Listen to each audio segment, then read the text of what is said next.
On dit souvent que la perfection est un masque, une armure soigneusement polie pour détourner le regard de ce qui se cache en dessous. Chloé et moi, nous étions cette image de papier glacé, ce couple que les amis citent en exemple lors des dîners, celui dont on envie la complicité silencieuse et l'équilibre apparent. Vous deux, vous êtes faits l'un pour l'autre, nous répétions-on jusqu'à la nausée. Et je le croyais. Je le croyais avec une ferveur qui, aujourd'hui, me semble presque effrayante. Pendant 3 ans, j'ai habité un rêve que j'avais moi-même contribué à bâtir, pièce par pièce, sans jamais soupçonner que les fondations étaient rongées par le mensonge. Tout avait commencé de la manière la plus banale qui soit, un après-midi d'octobre, sous une pluie fine, dans une petite librairie de quartier où nous avions tous deux cherché refuge. Elle tenait un recueil de poésie, j'avais un essai d'histoire à la main. Nos regards s'étaient croisés entre 2 étagères, et il y avait eu cette étincelle immédiate, cette sensation étrange de se reconnaître sans s'être jamais vue. Chloé était solaire, même sous le ciel gris de Paris. Elle avait cette élégance naturelle, ce rire qui semblait chasser toutes les ombres. Très vite, nous étions devenus inséparables. Elle était kinésithérapeute, dévouée à ses patients, disciplinée, presque rigide dans son hygiène de vie. Moi, graphiste indépendant, je trouvais en elle l'ancrage qui manquait à ma vie un peu désordonnée. Nous avions emménagé ensemble après 1 an de relation. Notre appartement était le reflet de notre perfection. Tout y était harmonieux, des couleurs des murs au cadre choisi avec soin. Nous partagions les mêmes passions, les randonnées en montagne, le cinéma d'auteur, les brunchs du dimanche matin où nous refaisions le monde. Chloé était une femme d'habitude. Elle aimait ses rituels, ses séances de sport quotidiennes pour évacuer le stress de ses journées. C'était son jardin secret, son moment à elle. Elle partait chaque soir vers 18h30 pour son club de fitness, son sac de sport griffé sur l'épaule, et revenait 2 heures plus tard, le teint frais et l'esprit apaisé. Je n'avais aucune raison de douter. La confiance était pour moi un état de fait, pas une question. Pourtant, avec le recul, certains détails auraient dû m'alerter. Ces moments où son regard se perdait dans le vide, ces sourires un peu trop rapides quand je lui posais une question sur sa journée, ou cette façon qu'elle avait de laisser son téléphone principal toujours à portée de main, mais jamais sans surveillance. Mais quand on aime, on ne voit pas les indices, on voit des explications. Elle est fatiguée, le travail est difficile, elle a besoin d'air. On se construit une version de la réalité qui nous arrange, pour ne pas avoir à affronter le vertige du doute. Le basculement a eu lieu un mardi soir, un de ces mardis ordinaires qui ressemblent à tous les autres. Chloé était sous la douche après son retour du sport. Son sac de sport était resté ouvert sur le banc de l'entrée. Je cherchais désespérément mes clés de voiture que j'avais égarées, pensant les avoir peut-être fait tomber près de son sac en l'aidant à rentrer. En déplaçant le sac, un objet a glissé d'une petite poche latérale zippée, celle qu'elle n'utilisait théoriquement jamais. Ce n'étaient pas mes clés. C'était un petit téléphone noir, un modèle basique, presque anachronique à l'ère des smartphones ultra sophistiqués. Je l'ai ramassé, l'esprit encore vide de tout soupçon. J'ai d'abord cru qu'elle l'avait trouvé, ou que c'était un vieux téléphone de rechange pour son travail. Mais pourquoi le cacher ainsi? Pourquoi n'en avait-elle jamais parlé? Une impulsion, une intuition viscérale que je ne saurais expliquer, m'a poussé à appuyer sur le bouton central. L'écran s'est allumé, révélant un fond d'écran neutre. Il n'y avait pas de code de verrouillage, juste une application de messagerie ouverte. Le premier nom qui est apparu en haut de la liste des conversations a fait l'effet d'une décharge électrique. Julien. Julien était son ex-petit ami, celui dont elle m'avait parlé au début de notre relation comme d'une erreur de jeunesse, un homme instable et possessif dont elle s'était libérée avec soulagement. Elle m'avait juré qu'elle n'avait plus aucun contact avec lui depuis des années. Mes doigts tremblaient alors que je faisais défiler les messages. Ce n'étaient pas des échanges sporadiques ou formels, c'était une chronique quotidienne de la trahison. Des mois de messages, remontant presque au début de notre cohabitation. Je ne peux pas attendre mardi prochain. Ta place est toujours prête. Il ne soupçonnait rien. Chaque mot était une lacération. Chaque phrase détruisait un souvenir précieux. Je découvrais que ces séances de sport n'étaient que le décor d'une mise en scène macabre. Elle ne courait pas sur un tapis roulant. Elle courait rejoindre cet homme, dans un studio qu'il louait à quelques rues de son club de fitness. Je me suis assis sur le sol de l'entrée, le petit téléphone entre les mains, alors que le bruit de l'eau s'arrêtait dans la salle de bain. Le silence qui a suivi m'a paru assourdissant. J'entendais mon propre cœur battre, un bruit sourd et irrégulier, comme le mécanisme d'une horloge brisée.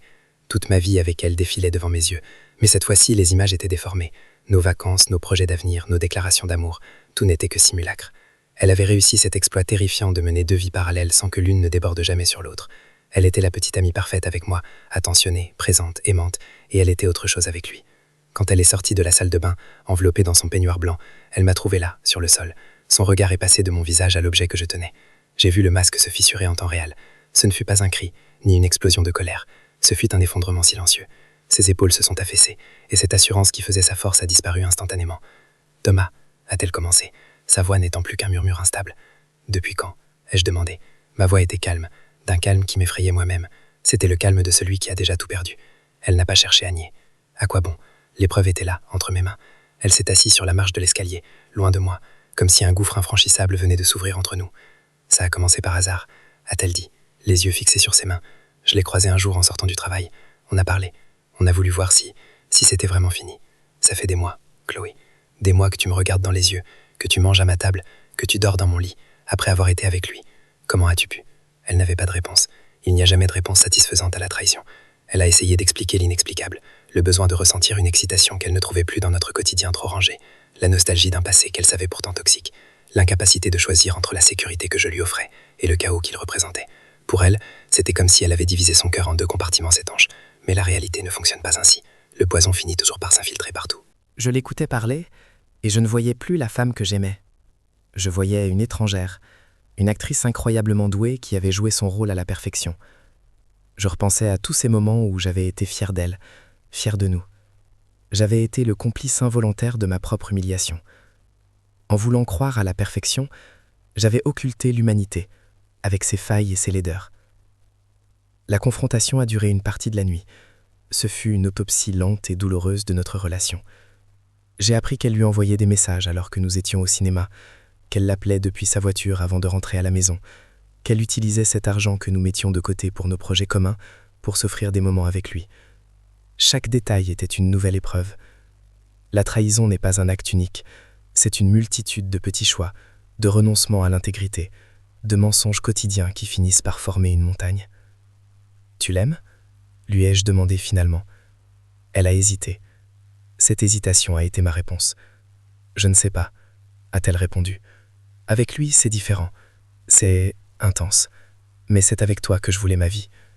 On ne peut pas vouloir une vie avec quelqu'un tout en le trahissant de la manière la plus intime qui soit, Chloé. L'amour, ce n'est pas seulement un sentiment, c'est une pratique, c'est la loyauté. » Le lendemain matin, l'appartement qui nous semblait si harmonieux n'était plus qu'une boîte vide. Elle a fait ses valises dans un silence de plomb. Je l'ai regardée partir, emportant avec elle ses vêtements, ses livres de poésie et les débris de notre perfection. Quand la porte s'est refermée, je me suis retrouvé seul dans ce décor que nous avions créé ensemble. Les semaines qui ont suivi ont été une descente aux enfers analytiques. Je passais mes nuits à décortiquer chaque souvenir, chaque conversation, cherchant le moment précis où tout avait basculé. Je me demandais ce que j'avais manqué, ce que j'aurais pu faire différemment. Mais la vérité, c'est qu'on ne peut pas empêcher quelqu'un de mentir s'il a décidé de le faire. La trahison ne dit rien de la victime, elle dit tout du traître. J'ai dû affronter le regard des autres, le choc de nos amis, l'incrédulité de ma famille. « Pas vous deux », disait-il. J'ai réalisé à quel point nous avions été prisonniers de cette image de couple modèle. Nous avions tellement peur de décevoir notre entourage, de montrer nos fissures, que nous avions fini par nous perdre dans la mise en scène. Peut-être que si nous avions été moins parfaits, nous aurions été plus vrais. Aujourd'hui, l'appartement est vendu. J'ai déménagé dans un quartier différent, loin de nos rituels et de nos fantômes. J'ai appris à vivre avec cette tristesse sourde qui ne vous quitte jamais vraiment, mais qui s'atténue avec le temps. Je ne cherche plus la perfection chez les autres. Je cherche l'honnêteté, même si elle est brute, même si elle est difficile. Chloé m'a envoyé quelques messages au début, des tentatives de justification, des excuses larmoyantes. Je n'ai jamais répondu. Il n'y a plus rien à construire sur des ruines aussi instables. Elle a choisi sa voie, celle de la dissimulation et du double jeu. J'ai choisi la mienne, celle de la reconstruction, pied à pied, dans la vérité crue du quotidien. Parfois, je repense à ce petit téléphone noir. Il est devenu pour moi le symbole de la fragilité des apparences. On croit posséder une vie, on croit connaître une personne, et tout peut basculer à cause d'un objet oublié dans un sac de sport. Mais au fond, je préfère cette douleur lucide à l'aveuglement confortable dans lequel je vivais. Le couple modèle n'existe pas. Il n'y a que des êtres humains qui essayent de faire de leur mieux, avec leurs désirs, leurs peurs et leurs contradictions. J'ai perdu la femme que je pensais être Chloé, mais j'ai retrouvé ma propre réalité. Et c'est peut-être là le seul véritable équilibre. La vie n'est pas une image de papier glacé. C'est une matière complexe, parfois sombre, parfois lumineuse, mais elle mérite d'être vécue sans masque. Je marche désormais dans les rues de Paris, et quand je vois un couple qui semble parfait, je n'éprouve plus d'envie. J'éprouve une sorte de compassion silencieuse. J'espère pour eux qu'ils se parlent vraiment, qu'ils n'ont pas de téléphone caché, et que leur bonheur n'est pas une simple façade. Car la chute, quand on tombe de si haut, est une épreuve dont on ne sort jamais tout à fait indemne. Mais on en sort.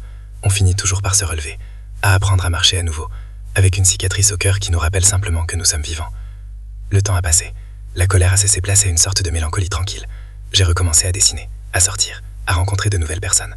Mais je garde en moi cette leçon apprise dans la douleur. La perfection est un mirage. La véritable beauté réside dans la transparence, dans la capacité à être soi-même, sans artifice, devant celui ou celle que l'on aime. Le sac de sport de Chloé est resté longtemps dans ma mémoire comme le cheval de Troie de ma vie. Mais aujourd'hui, il n'est plus qu'un détail au signifiant. Ce qui compte, c'est ce que j'ai fait de cette épreuve. J'ai transformé ma tristesse en une force analytique, une capacité à voir au-delà des masques. Je ne suis plus l'homme que j'étais avant ce mardi soir. Et d'une certaine manière, je préfère celui que je suis devenu. Un homme plus grave, certes, mais infiniment plus vrai.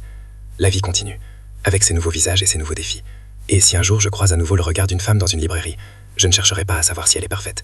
Je chercherai juste à savoir si elle est prête à être vraie, avec tout ce que cela implique de courage et d'honnêteté. Car c'est là, et seulement là, que commence le véritable amour.